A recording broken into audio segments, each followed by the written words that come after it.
प्रदोषस्तोत्राष्टकम्। सत्यं ब्रवीमि परलोकहितं ब्रवीमि, सारं ब्रवीम्युपनिषद्हृदयं ब्रवीमि। संसारमुल्बणमसारमवाप्य जन्तोः, सारोऽयमीश्वरपदाम्बुरुहस्य सेवा। येनार्चयन्ति गिरिशं समये प्रदोषे, येनार्चितं शिवमपि प्रणमन्ति चान्ये। एतत्कथां श्रुतिपुटैर्न पिबन्ति मूढा, ते जन्म जन्मसु भवन्ति नरा दरिद्राः। ये वै प्रदोषसमये परमेश्वरस्य, कुर्वन्त्यनन्यमनसोऽङ्घ्रिसरोजपूजाम्। नित्यं प्रवृद्धधनधान्यकलत्रपुत्र, सौभाग्यसम्पदधिकास्तैहैव लोके। कैलासशैलभुवने त्रिजगज्जनित्रीं, गौरीं निवेश्य कनकाचितरत्नपीठे। नृत्यं विधातुमभिवाञ्छति शूलपाणौ, देवाः प्रदोषसमये नु भजन्ति सर्वे। वाग्देवी धृतवल्लकी शतमखो, वेणुं दधत्पद्मज। स्तालोनिन्द्रकरो रमा भगवती, गेयप्रयोगान्विता। विष्णुः शान्द्रमृदङ्गवादनपटुर्देवाः समन्तात् स्थिताः, सेवन्ते तमनुप्रदोषसमये देवं मृडानीपतिम्। गन्धर्वयक्षपतगोरगसिद्धसाध्य, विद्याधरामरवराप्सरसां गणाश्च। ये नेत्रिलोकनिलया सहभूतवर्गाः, प्राप्ते प्रदोषसमये हरपार्श्वसंस्थाः। अतः प्रदोषे शिव एक एव, पूज्योऽथ नान्ये हरिपद्मजाद्याः। तस्मिन् महेशे विधिने जमाने, सर्वे प्रसीदन्ति सुराधिनाथाः। एष ते तनयः पूर्व जन्मनि ब्राह्मणोत्तमः, प्रतिगृहैर्वयोनिन्ये न दानाद्यैः सुकर्मभिः। अतो दारिद्र्यमापन्नः पुत्रस्ते द्विजभामिनी, तद्दोषपरिहारार्थं शरणां यातु शङ्करम्। सत्यं ब्रवीमि परलोकहितं ब्रवीमि, सारं ब्रवीम्युपनिषद्हृदयं ब्रवीमि। संसारमुल्बणमसारमवाप्य जन्तोः, सारोऽयमीश्वरपदाम्बुरुहस्य सेवा। येनार्चयन्ति गिरिशं समये प्रदोषे, येनार्चितं शिवमपि प्रणमन्ति चान्ये। एतत्कथां श्रुतिपुटैर्न पिबन्ति मूढा, ते जन्म जन्मसु भवन्ति नरा दरिद्राः। ये वै प्रदोषसमये परमेश्वरस्य, कुर्वन्त्यनन्यमनसोऽङ्घ्रिसरोजपूजाम्। नित्यं प्रवृद्धधनधान्यकलत्रपुत्र, सौभाग्यसम्पदधिकास्तैहैव लोके। कैलासशैलभुवने त्रिजगज्जनित्रीं, गौरीं निवेश्य कनकाचितरत्नपीठे। नृत्यं विधातुमभिवाञ्छति शूलपाणौ, देवाः प्रदोषसमये नु भजन्ति सर्वे। वाग्देवी धृतवल्लकी शतमखो, वेणुं दधत्पद्मज। स्तालोनिन्द्रकरो रमा भगवती, गेयप्रयोगान्विता। विष्णुः शान्द्रमृदङ्गवादनपटुर्देवाः समन्तात् स्थिताः, सेवन्ते तमनुप्रदोषसमये देवं मृडानीपतिम्। गन्धर्वयक्षपतगोरगसिद्धसाध्य, विद्याधरामरवराप्सरसां गणाश्च। ये नेत्रिलोकनिलया सहभूतवर्गाः प्राप्ते प्रदोषसमये हरपार्श्वसंस्थाः अतः प्रदोषे शिव एक एव पूज्योऽथ नान्ये हरिपद्मजाद्याः तस्मिन् महेशे विधिने जमाने सर्वे प्रसीदन्ति सुराधिनाथाः एष ते तनयः पूर्व जन्मनि ब्राह्मणोत्तमः प्रतिगृहैर्वयोनिन्ये न दानाद्यैः सुकर्मभिः अतो दारिद्र्यमापन्नः पुत्रस्ते द्विजभामिनी तद्दोषपरिहारार्थं शरणां यातु शङ्करम् सत्यं ब्रवीमि परलोकहितं ब्रवीमि सारं ब्रवीम्युपनिषद्हृदयं ब्रवीमि संसारमुल्बणमसारमवाप्यजन्तोः सारोऽयमीश्वरपदाम्बुरुहस्य सेवा येनार्चयन्ति गिरिशं समये प्रदोषे येनार्चितं शिवमपि प्रणमन्ति चान्ये एतत्कथां श्रुतिपुटैर्न पिबन्ति मूढा ते जन्म जन्मसु भवन्ति नरा दरिद्राः ये वै प्रदोषसमये परमेश्वरस्य कुर्वन्त्यनन्यमनसोऽङ्घ्रिसरोजपूजां नित्यं प्रवृद्धधनधान्यकलत्रपुत्र सौभाग्यसम्पदधिकास्तैहैव लोके कैलासशैलभुवने त्रिजगज्जनित्रीं गौरीं निवेश्य कनकाचितरत्नपीठे नृत्यं विधातुमभिवाञ्छति शूलपाणौ देवाः प्रदोषसमये नु भजन्ति सर्वे वाग्देवी धृतवल्लकी शतमखो वेणुं दधत्पद्मज स्तालोनिन्द्रकरो रमा भगवती गेयप्रयोगान्विता विष्णुः शान्द्रमृदङ्गवादनपटुर्देवाः समन्तात् स्थिताः सेवन्ते तमनुप्रदोषसमये देवं मृडानीपतिं गन्धर्वयक्षपतगोरगसिद्धसाध्य विद्याधरामरवराप्सरसां गणाश्च ये नेत्रिलोकनिलया सहभूतवर्गाः प्राप्ते प्रदोषसमये हरपार्श्वसंस्थाः अतः प्रदोषे शिव एक एव पूज्योऽथ नान्ये हरिपद्मजाद्याः तस्मिन् महेशे विधिने जमाने सर्वे प्रसीदन्ति सुराधिनाथाः एष ते तनयः पूर्व जन्मनि ब्राह्मणोत्तमः प्रतिगृहैर्वयोनिन्ये न दानाद्यैः सुकर्मभिः अतो दारिद्र्यमापन्नः पुत्रस्ते द्विजभामिनी तद्दोषपरिहारार्थं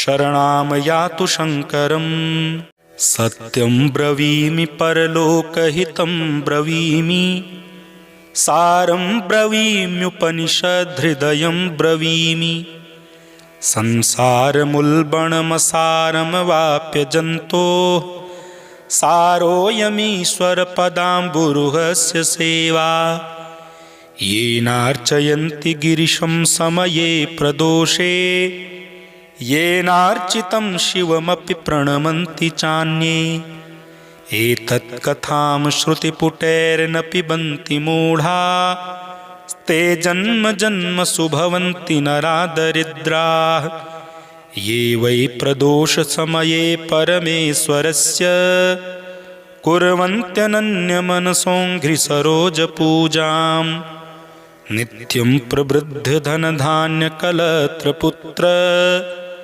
सौभाग्यसम्पदधिकास्तैहैव लोके कैलासशैलभुवने त्रिजगज्जनित्रीं गौरीं निवेश्य कनकाचितरत्नपीठे नृत्यं विधातुमभिवाञ्छति शूलपाणौ देवाः प्रदोषसमयेनु भजन्ति सर्वे वाग्देवी धृतवल्लकी शतमखो वेणुं दधत्पद्मज स्तालोनिन्द्रकरो रमा भगवती गेयप्रयोगान्विता विष्णुः शान्द्रमृदङ्गवादनपटुर्देवाः समन्तात् स्थिताः सेवन्ते तमनुप्रदोषसमये देवं मृडानीपतिं गन्धर्वयक्षपतगोरगसिद्धसाध्य विद्याधरामरवराप्सरसां गणाश्च ये नेत्रिलोकनिलया सहभूतवर्गाः प्राप्ते प्रदोषसमये हरपार्श्वसंस्थाः अतः प्रदोषे शिव एक एव पूज्योऽथ नान्ये हरिपद्मजाद्याः तस्मिन् महेशे विधिने जमाने सर्वे प्रसीदन्ति सुराधिनाथाः एष ते तनयः पूर्व जन्मनि ब्राह्मणोत्तमः प्रतिगृहैर्वयोनिन्ये न दानाद्यैः सुकर्मभिः अतो दारिद्र्यमापन्नः पुत्रस्ते द्विजभामिनी तद्दोषपरिहारार्थं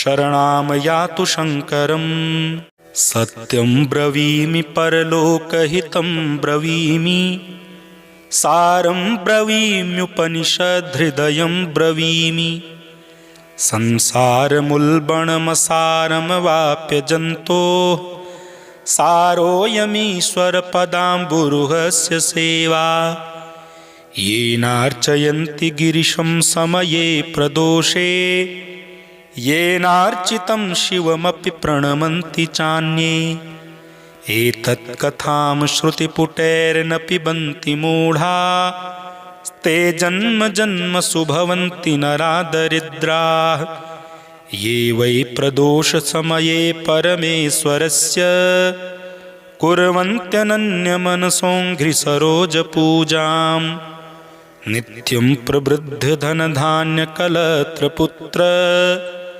सौभाग्यसम्पदधिकास्तैहैव लोके कैलासशैलभुवने त्रिजगज्जनित्रीं गौरीं निवेश्य कनकाचितरत्नपीठे नृत्यं विधातुमभिवाञ्छति शूलपाणौ देवाः प्रदोषसमयेनु भजन्ति सर्वे वाग्देवी धृतवल्लकी शतमखो वेणुं दधत्पद्मज स्तालोनिन्द्रकरो रमा भगवती गेयप्रयोगान्विता विष्णुः शान्द्रमृदङ्गवादनपटुर्देवाः समन्तात् स्थिताः सेवन्ते तमनुप्रदोषसमये देवं मृडानीपतिं गन्धर्वयक्षपतगोरगसिद्धसाध्य विद्याधरामरवराप्सरसां गणाश्च ये नेत्रिलोकनिलया सहभूतवर्गाः प्राप्ते प्रदोषसमये हरपार्श्वसंस्थाः अतः प्रदोषे शिव एक एव पूज्योऽथ नान्ये हरिपद्मजाद्याः तस्मिन् महेशे विधिने जमाने सर्वे प्रसीदन्ति सुराधिनाथाः एष ते तनयः पूर्व जन्मनि ब्राह्मणोत्तमः प्रतिगृहैर्वयोनिन्ये न दानाद्यैः सुकर्मभिः अतो दारिद्र्यमापन्नः पुत्रस्ते द्विजभामिनी तद्दोषपरिहारार्थं शरणां यातु शङ्करम् सत्यं ब्रवीमि परलोकहितं ब्रवीमि सारं ब्रवीम्युपनिषद्हृदयं ब्रवीमि संसारमुल्बणमसारमवाप्य जन्तोः सारोऽयमीश्वरपदाम्बुरुहस्य सेवा येनार्चयन्ति गिरिशं समये प्रदोषे येनार्चितं शिवमपि प्रणमन्ति चान्ये एतत्कथां श्रुतिपुटैर्न पिबन्ति मूढा ते जन्म जन्मसु भवन्ति नरा दरिद्राः ये वै प्रदोषसमये परमेश्वरस्य कुर्वन्त्यनन्यमनसोऽङ्घ्रिसरोजपूजां नित्यं प्रवृद्धधनधान्यकलत्रपुत्र सौभाग्यसम्पदधिकास्तैहैव लोके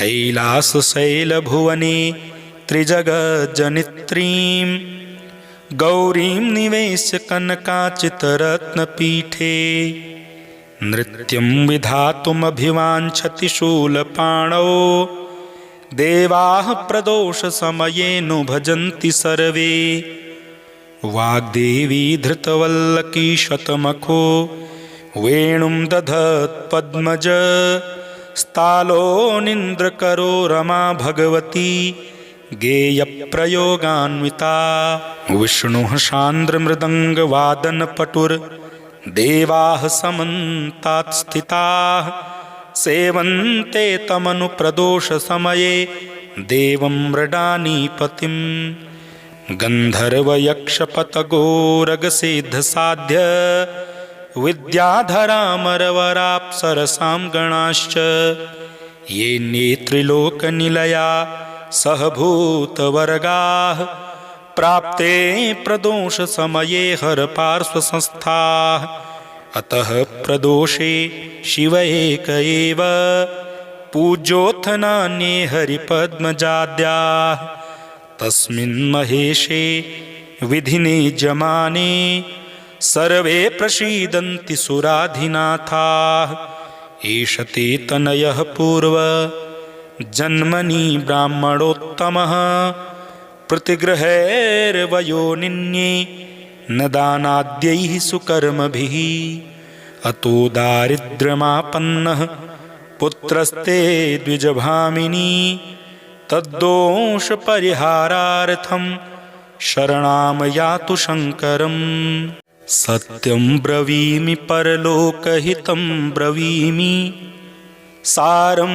ब्रवीम्युपनिषद्हृदयं ब्रवीमि संसारमुल्बणमसारमवाप्य जन्तोः सारोऽयमीश्वरपदाम्बुरुहस्य सेवा येनार्चयन्ति गिरिशं समये प्रदोषे येनार्चितं शिवमपि प्रणमन्ति चान्ये एतत्कथां श्रुतिपुटैर्न पिबन्ति मूढा ते जन्म जन्मसु भवन्ति नरा दरिद्राः ये वै प्रदोषसमये परमेश्वरस्य कुर्वन्त्यनन्यमनसोऽङ्घ्रिसरोजपूजां नित्यं प्रवृद्धधनधान्यकलत्रपुत्र सौभाग्यसम्पदधिकास्तैहैव लोके कैलासशैलभुवने त्रिजगज्जनित्रीं गौरीं निवेश्य कनकाचितरत्नपीठे नृत्यं विधातुमभिवाञ्छति शूलपाणौ देवाः प्रदोषसमये नु भजन्ति सर्वे वाग्देवी धृतवल्लकी शतमखो वेणुं दधत्पद्मज स्थालोनिन्द्रकरो रमा भगवती गेयप्रयोगान्विता विष्णुः शान्द्रमृदङ्गवादनपटुर्देवाः समन्तात् स्थिताः सेवन्ते तमनुप्रदोषसमये देवं मृडानीपतिं गन्धर्वयक्षपतगोरगसिद्धसाध्य विद्याधरामरवराप्सरसां गणाश्च ये नेत्रिलोकनिलया सहभूतवर्गाः प्राप्ते प्रदोषसमये हरपार्श्वसंस्थाः अतः प्रदोषे शिव एक एव पूज्योऽथ नान्ये हरिपद्मजाद्याः तस्मिन् महेशे विधिने जमाने सर्वे प्रसीदन्ति सुराधिनाथाः। एष ते तनयः पूर्व जन्मनि ब्राह्मणोत्तमः प्रतिगृहैर्वयोनिन्ये न दानाद्यैः सुकर्मभिः। अतो दारिद्र्यमापन्नः पुत्रस्ते द्विजभामिनी तद्दोषपरिहारार्थं शरणां यातु शङ्करम्।